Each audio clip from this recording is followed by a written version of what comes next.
বহু বছর আগের কথা। বীরপুর নামের এক গ্রাম ছিল, সেখানে বাস করত এক ডাইনি বুড়ি। কিন্তু বর্তমানে গ্রামটা শহরে পরিণত হয়েছিল। এতে ডাইনি বুড়ির থাকতে খুব অসুবিধাই হতো। তাই সে ভেবেছিল যে সে সবাইকে উচিত শিক্ষা দেবে। এইরকমই এক কালী পুজোর রাত ডাইনি বুড়ি দেখে চারিদিকে আলো দিয়ে সাজানো, শহরের সবাই আনন্দ করছে। তাই সে ঠিক করে সবাইকে কষ্ট দেবে।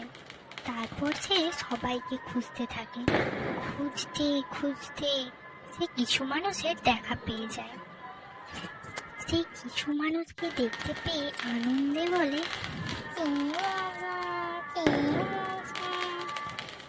তারপর তার নানান রকম জাদুতে সে সবাইকে কষ্ট দিতে থাকে। কাউকে বিনা কারণে কাঁদানো, কারোর হাত মুড়ে দেওয়া, সবকিছু করে ডাইনি বুড়ি খুব হাসতে থাকে আর বলে,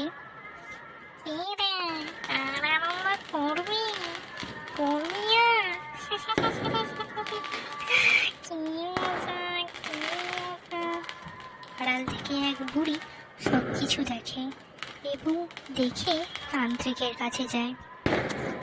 তান্ত্রিকের কাছে সব কিছু খুলে বলে যে সে কিভাবে একটা ডাইনি বুড়িকে সবাইকে কষ্ট দিতে দেখেছে। এই শুনে তান্ত্রিক বুড়িকে বলে, চিন্তা করিস না, মা সবার সাথে আছে, সব কিছু ঠিক হয়ে যাবে।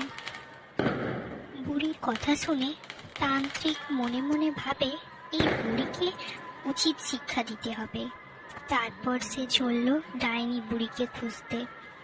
খুঁজতে খুঁজতে ডাইনিকে পেয়ে যায় আর বলে সবাইকে ভালো করে দিতে আর এখান থেকে চলে যেতে।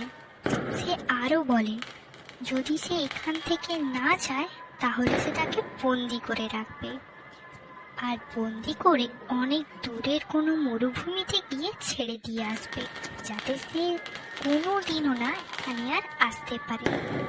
এই শুনে ডাইনি বুড়ি তো মনে মনে খুব ভয় পেয়ে যায়।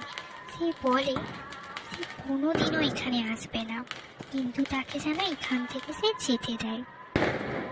এরপর ডাইনি বুড়ি মনে মনে তো খুবই ভয় পায় এবং কাঁদতে থাকে। কাঁদতে কাঁদতে সে ভাবে যে সে আর এখানে কোনোদিনও আসবে না। তারপর কান্নাকাটি করতেই থাকে এবং ভাবে সে ভালো হয়ে যাবে।